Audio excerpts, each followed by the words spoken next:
오늘부터 대중교통과 음식점 등 다중이용시설에서 마스크를 쓰지 않으면 최대 10만 원의 과태료를 내야 합니다.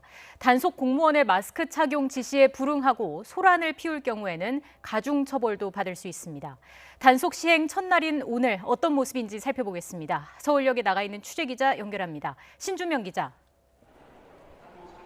네, 서울역 대합실입니다. 네, 마스크 쓰기가 일상화된 만큼 큰 혼란은 없을 것 같은데 지금 상황 어떻습니까?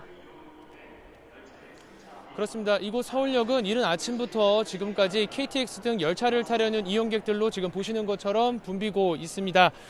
하지만 마스크를 쓰지 않은 사람은 찾아보기가 어렵습니다.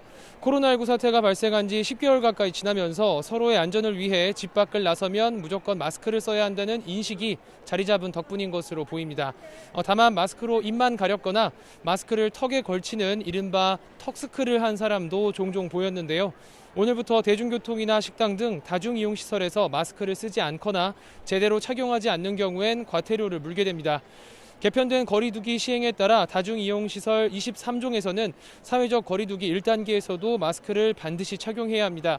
지키지 않을 경우 운영자에게는 300만 원 이하, 이용자에겐 10만 원 이하의 과태료가 부과됩니다.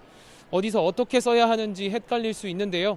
장소별로 자세히 따져보면 식당이나 카페에선 음식물을 섭취할 때만 제외하고 주문이나 계산, 음식을 기다리는 동안에는 마스크를 써야 합니다. 수영장과 사우나에서는 물에 들어갔을 때를 제외하고 탈의실 등에서 마스크 착용이 의무입니다. 등산이나 산책 같은 실외 활동을 할 때 2m 거리두기를 지킬 수 없는 경우엔 마스크를 반드시 써야 합니다.